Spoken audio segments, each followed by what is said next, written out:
Joint stock companies. A company can be described as an artificial person having a separate legal entity, perpetual succession and common seals.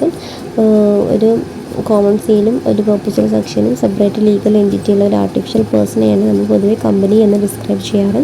The company form of organisation is governed by the companies act 2013. 2013 companies act പ്രകാരമാണ് ഓരോ company form ചെയ്തിട്ടുള്ളത്. Previous company law എന്ന് പറയുന്നത് 1956 companies ആക്റ്റാണ്. In general company is an association of individual of common objectives. ഇത് ഒരുപാട് ഇൻഡിവിജ്വൽസിൻ്റെ ഒരു അസോസിയേഷനെയാണ് company എന്ന് പറയാം, ഒരു കോമൺ ഒബ്ജക്റ്റീവ്സ് അച്ചീവ് ചെയ്യാൻ വേണ്ടിയിട്ട്. The total capital of company is known as share capital. ഒരു കമ്പനിയുടെ മൊത്തമായിട്ടുള്ള ക്യാപിറ്റലിനെയാണ് നമ്മൾ ഷെയർ ക്യാപിറ്റൽ എന്ന് പറയാം. This is divided into smaller units is called. ഓരോ ഇതും സ്മോളർ യൂണിറ്റ്സ് ആയിട്ട് ഡിവൈഡ് ചെയ്യുന്നതിന് നമ്മൾ ഷെയർസ് എന്ന് പറയാം. The person who hold the shares is known as shareholders of the company. ആരൊക്കെയാണോ ഷെയർസ് ഹോൾഡ് ചെയ്തിട്ടുള്ളത് ആ വ്യക്തികളാണ് നമ്മൾ shareholders of the company എന്ന് പറയാം. In India, companies are formed under Indian Companies Act of 1956. A company means a company formed and registered under this act or existing company is called Indian Companies Act 1956. A company is an artificial person created by law having a separate entity with a perpetual succession and a common seal. ഇതൊരു മെയിനായിട്ടുള്ള ഡെഫിനിഷനാണ്, ഇത് പഠിച്ചു വെക്കാം കേട്ടോ. ഇതൊക്കെയാണ് ഒരു കമ്പനിയുടെ characteristic and features നോക്കാം. ഒരു separate legal entity. Company has a separate legal existence. അപ്പോൾ ഇറ്റ്സ് മെമ്പേഴ്സും കമ്പനിയുടേതായിട്ടുള്ളൊരു ലീഗൽ എക്സിസ്റ്റൻസ് ഉണ്ട്. ദെൻ ഒരു ആർട്ടിഫിഷ്യൽ പേഴ്സണാണ്. Law recognised by company is an artificial legal person. അതായത് കമ്പനിക്ക് അവരുടെ ഗുഡ്സ് സെല്ലാണ് പർച്ചേസ് ഓഫ് പ്രോഡക്റ്റ്സ് ഒക്കെ ചെയ്യാനുള്ള കഴിവുണ്ട്. അതിന് പെർപ്പച്വൽ സക്സഷനാണ്. അതായത് പെർപ്പച്വൽ സക്സഷൻ എന്ന് പറയുന്നത് കണ്ടിന്യൂറ്റിയാണ്. കമ്പനിക്ക് ഒരു കണ്ടിന്യൂസ് എക്സിസ്റ്റൻസ് ഉണ്ട്. ഏതെങ്കിലും ഒരു പാർട്ട്ണർ ഡെത്താവുക, ഇൻസോൾവൻസി ആണെന്ന് വന്നാലൊന്നും കമ്പനീനെ അഫക്റ്റ് ചെയ്യില്ല.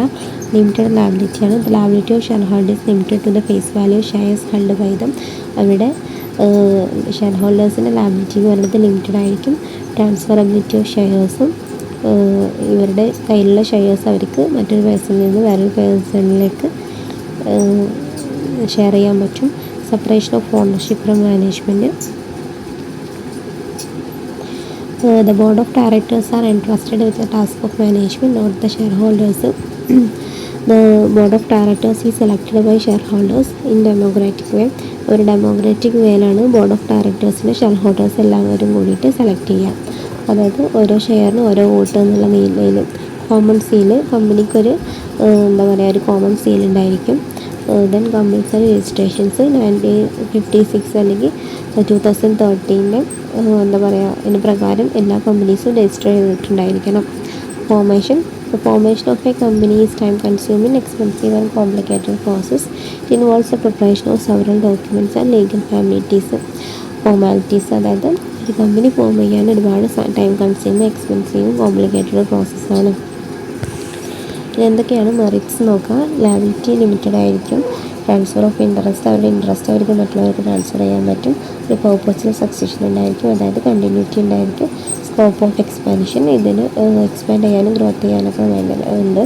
ഹ്യൂജ് ഫിനാൻഷ്യൽ റിസോഴ്സ് ഉള്ളത് കൊണ്ട് ആൻഡ് പ്രൊഫഷണൽ മാനേജ്മെൻറ്റും ഒരുപാട് പ്രൊഫഷണൽസും സ്പെഷ്യലിസ്റ്റൊക്കെ ആയിരിക്കും നമ്മുടെ ഈ business manage ചെയ്യുന്നുണ്ടായിരിക്കാം.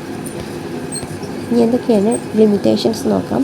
Difficulty in formations. ഇത് ഫോം ചെയ്യണമെങ്കിൽ ഒരുപാട് ഫോർമാലിറ്റി, ലീഗൽ ഫോർമാലിറ്റീസും ഒരുപാട് ഡോക്യുമെൻറ്റ്സൊക്കെ ആവശ്യമായിട്ട് വരും. അപ്പോൾ ഫോർമേഷനിൽ ഡിഫിക്കൽറ്റിയാണ്. ലാക്ക് ഓഫ് സീക്രസി, അതായത് കമ്പനീസിൻ്റെ ഇൻഫോർമേഷൻസൊക്കെ ജനറൽ പബ്ലിക് അറിയണതുകൊണ്ട് കമ്പനിയുടെ സീക്രസി അതിനെ കീപ്പ് ചെയ്യാൻ ബുദ്ധിമുട്ടായിരിക്കും.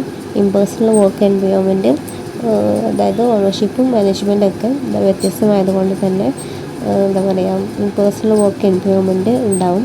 ഹ്യൂമറസ് റെഗുലേഷൻസും.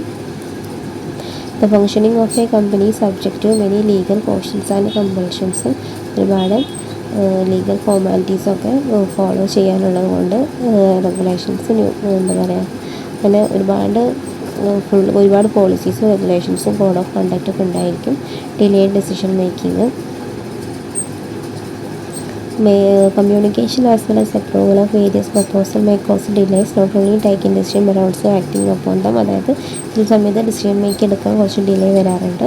കോൺഫ്ലിക്ട്സ് ഓഫ് ഇൻട്രസ്റ്റ്, മറ്റുള്ള ഷെയർ ഹോൾഡേഴ്സും തമ്മിലൊക്കെ ഒരു കോൺഫ്ലിക്ട്സ് ഉണ്ടാവാൻ സാധ്യതയുണ്ട്.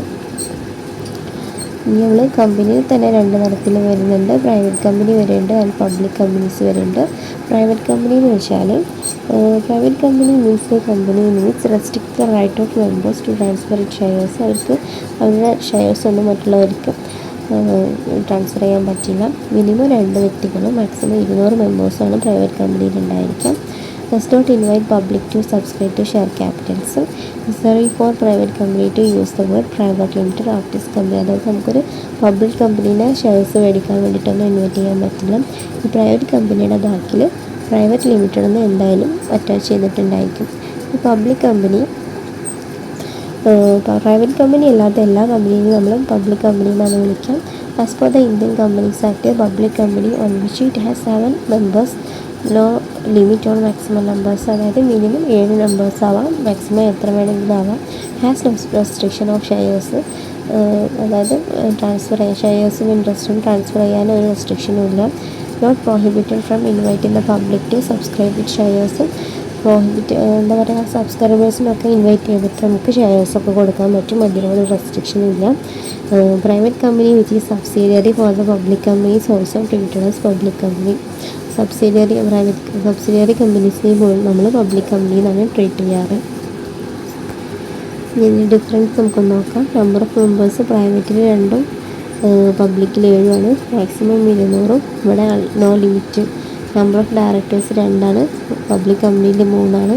മിനിമം പെയ്ഡ് ക്യാപിറ്റൽ 1 lakh ആണ്, ഇവിടെ പബ്ലിക്കിൽ 5 lakh ആണ്. ഇൻവിറ്റേഷനും അതേപോലെ മിനിമം സബ്സ്ക്രിപ്ഷനൊക്കെ ഇവിടെ നോട്ട് പോസിബിളാണ്, ഇവിടെ രണ്ടിടത്തും പോസിബിളാണ്.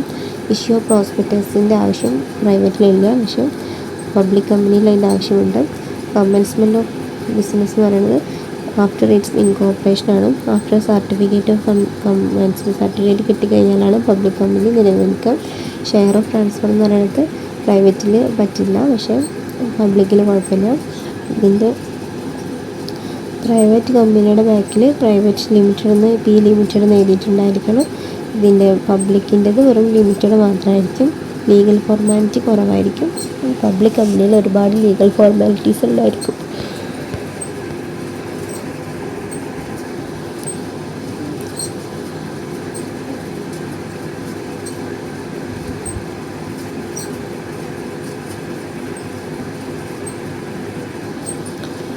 ഇനി അടുത്തതാണ് കോപ്പറേറ്റീവ് ഓർഗനൈസേഷൻ എന്ന് പറയുന്നത്.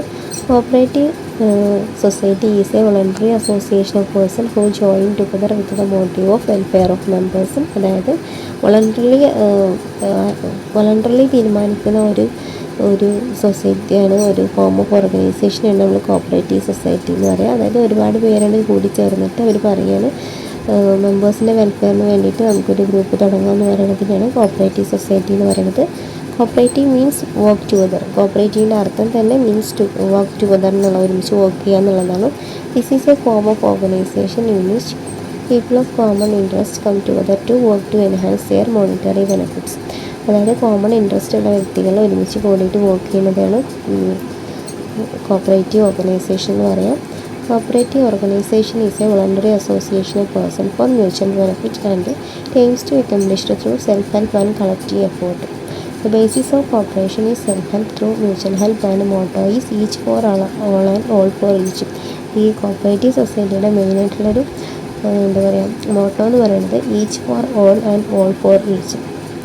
ഓരോന്നും എല്ലാവർക്കും എല്ലാതും ഓരോരുത്തർക്കും എന്നുള്ളതാണ്. It is generally form and registered under cooperative societies act. Cooperative society act 1912 പ്രകാരം ഇത് എന്താ പറയുക രജിസ്റ്റർ ചെയ്തിരിക്കണം. കേരള കോപ്പറേറ്റീവ് സൊസൈറ്റീസ് ആക്ട് 1969 വന്നത്. The process of setting up a cooperative society simple at the most and what is required to consult at least 10 adult persons. അതായത് ഒരു cooperative society തുടങ്ങാൻ ഭയങ്കര സിമ്പിളാണ്.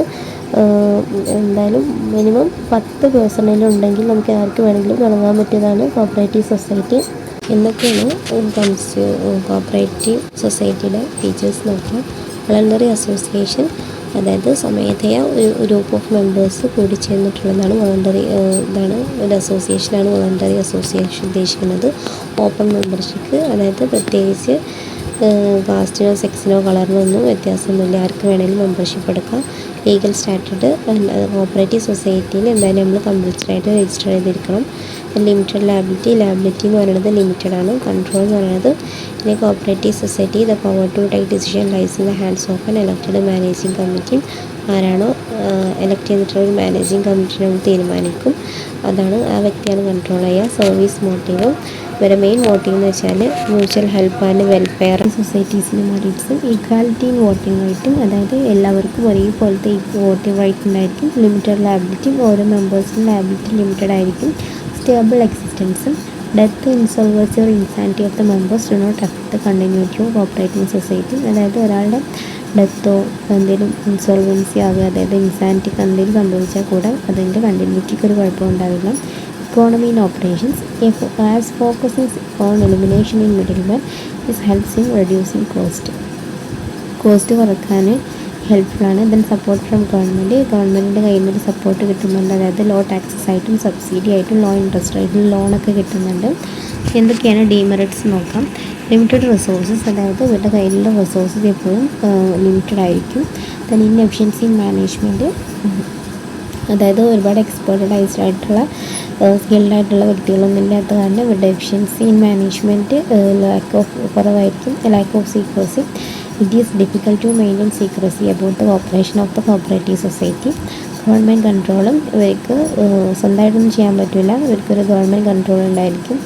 ഡിഫറൻസ് ഇൻ ഒപ്പീനിയൻസും, പല വ്യക്തികൾക്കും വ്യത്യസ്തമായിട്ടുള്ള ഇതൊക്കെ ഉള്ളത് കൊണ്ട് അവരുടെ ഒപ്പീനിയൻസൊക്കെ ഡിഫറൻസ് ആയിരിക്കും. ടൈപ്സ് ഓഫ് കോപ്പറേറ്റീവ് സൊസൈറ്റീസ് ആണ്. ഏതൊക്കെയാണ് വ്യത്യസ്ത തരത്തിലുള്ള കോപ്പറേറ്റീവ് സൊസൈറ്റീസ് നോക്കാം. ഒന്ന് consumer cooperative societies, aims at ensuring steady supply of consumer goods and services at reasonable price to മെമ്പേഴ്സും, അതായത് മെമ്പേഴ്സിന് റീസണബിൾ ആയിട്ടുള്ള കൺസ്യൂമർ പ്രൊഡക്ട്സും എന്താ പറയുക ഇൻഷുർ ചെയ്യാൻ വേണ്ടിയിട്ട് തുടങ്ങിയതാണ് consumer cooperative societies. Then producers cooperative societies, they purchase raw materials, tools and equipments and other items of production in large quality and then distribute them among their producer മെമ്പേഴ്സും, അതായത് ഇവരുടെ ഇടയിൽ തന്നെ പ്രൊഡ്യൂസേഴ്സ് ഉണ്ടായിരിക്കും. അപ്പോൾ അവർക്ക് എന്താ പറയുക റോ മെറ്റീരിയൽസ് പർച്ചേസ് ചെയ്യാനും ടൂൾസ് പർച്ചേസ് ചെയ്യാനും പ്രൊഡക്ഷന് ആവശ്യമായിട്ടുള്ള ലാർജ് ക്വാളിറ്റിയിൽ പർച്ചേസ് ചെയ്യുന്നതാണ് ദെൻ പ്രൊഡ്യൂസേഴ്സ് കോപ്പറേറ്റീവ് സൊസൈറ്റീസ് എന്ന് പറയുന്നത്. പിന്നെ cooperative marketing societies, they enable the members to ensure higher price for their products by removing the difficulties in markets. അതായത് കോപ്പറേറ്റീവ് മാർക്കറ്റിംഗ് സൊസൈറ്റീസിലും മെമ്പേഴ്സിന് ഹയർ ആയിട്ടുള്ള പ്രൈസ് അവരുടെ പ്രൊഡക്ട്സിന് നൽകുക എന്നുള്ളതാണ് ഇതിൽ. Then cooperative credit societies, they provide financial assistance in the form of direct loans to members, അതായത് ഇതിലുള്ള മെമ്പേഴ്സിന് ലോൺസ് പ്രൊവൈഡ് ചെയ്യാൻ വേണ്ടിയിട്ടുള്ള സൊസൈറ്റിയാണിത്. Then cooperative farming societies, in these farmers pool their land and undertake cultivation collectively, അതായത് ഇതിലുള്ള ഫാമേഴ്സും അവരുടെ സ്ഥലം cultivate ചെയ്യാൻ വേണ്ടിയിട്ട് നൽകുന്നതാണ് cooperative farming societies. Then cooperative housing societies, they are form to provide housing facilities to their members either ownership ബേസിസോ rental basis, അതായത് മെമ്പേഴ്സിന് ഹൗസിംഗ് ഫെസിലിറ്റീസും പ്രൊവൈഡ് ചെയ്യാൻ വേണ്ടിയിട്ടുള്ള സൊസൈറ്റീസാണ് കോപ്പറേറ്റീവ് ഹൗസിംഗ് സൊസൈറ്റീസ്. അത് റെൻ്റായിട്ടും ഓണർഷിപ്പ് ബേസിസിലൊക്കെ നൽകും. ഓക്കെ, നമ്മളിപ്പോൾ ഡിസ്കസ് ചെയ്ത് ഫോംസ് ഓഫ് ബിസിനസ് ഓർഗനൈസേഷൻ്റെ 5 സോൾ പ്രൊപ്രൈറ്റർഷിപ്പ്, അതേപോലെ partnership, HUF, joint stock companies and cooperative societies. അടുത്തതാണ് choice of form of business enterprises. Selection of suitable form of organisation is made after consider the following points. നമുക്ക് ഏത് തരത്തിലുള്ള business ഫോമാണ് നമ്മൾ choose ചെയ്യുക എന്നുള്ളത്, ഏതൊക്കെ രീതിയിലാണ് നമ്മൾ നോക്കുക എന്നാണ്. അപ്പോൾ നമുക്ക് കോസ്റ്റ്, ഒരു ബിസിനസ് സ്റ്റാർട്ട് ചെയ്യണമെങ്കിൽ അത് ഏതാണ് കോസ്റ്റ്. ഇപ്പോൾ സോൾ പ്രൊപ്രൈറ്റർഷിപ്പ് തുടങ്ങാൻ അധികം ക്യാഷ് വേണ്ട, പക്ഷേ ഇത് ജോയിൻറ്റ് സ്റ്റോക്ക് കമ്പനി തുടങ്ങണമെങ്കിൽ ഒരുപാട് ഇനീഷ്യൽ ഇൻവെസ്റ്റ്മെൻറ്റ് വേണം. അങ്ങനെ നമ്മൾ കോസ്റ്റിൻ്റെ ബേസിസിലാണ് ഒന്ന് നോക്കുക. ഒന്ന് ഈസി ഫോർമേഷൻ, ഏതാണോ ഏറ്റവും ഈസി ആയിട്ട് ഫോം ചെയ്യുന്നത് എന്നുള്ള ബേസിസിൽ ലാബിലിറ്റി നോക്കാറുണ്ട്. ലാബിലിറ്റി എത്രത്തോളം നമുക്ക് ലാബിലിറ്റി ഉണ്ടാവും, ദെൻ കണ്ടിന്യൂറ്റി ഏത് രീതിയിലാണ് കണ്ടിന്യൂറ്റി, അതായത് ഡെത്ത് മറ്റുള്ള കാര്യങ്ങളൊക്കെ നിന്നാൽ പ്രൊപ്പറേറ്റർഷിപ്പും സോ പ്രൊപ്പറേറ്റർഷിപ്പ് അവിടെ നിന്ന് പോകും, മറ്റുള്ള ബിസിനസ്സുകളിൽ അങ്ങനെ നിൽക്കില്ല. ദെൻ മാനേജ്മെൻറ്റിൻ്റെ എബിലിറ്റി നോക്കും.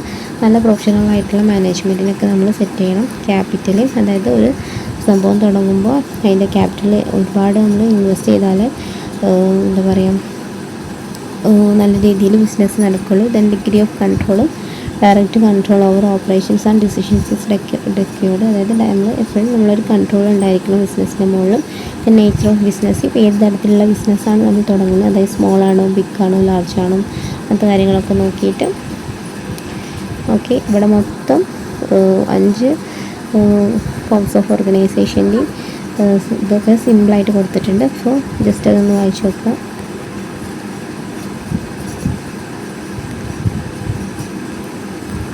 ഓക്കെ, അപ്പോൾ ഇതാണ് നമ്മൾ മൊത്തം ഫോംസ് ഓഫ് ഓർഗനൈസേഷൻ ഇതാണ് ഡിസ്കസ് ചെയ്തത്. അപ്പോൾ താങ്ക് യു ഫോർ വാച്ചിങ്. എന്തെങ്കിലും ഡൗട്ട് ഉണ്ടെങ്കിൽ കമൻറ്റ് ചെയ്യാം. Thank you.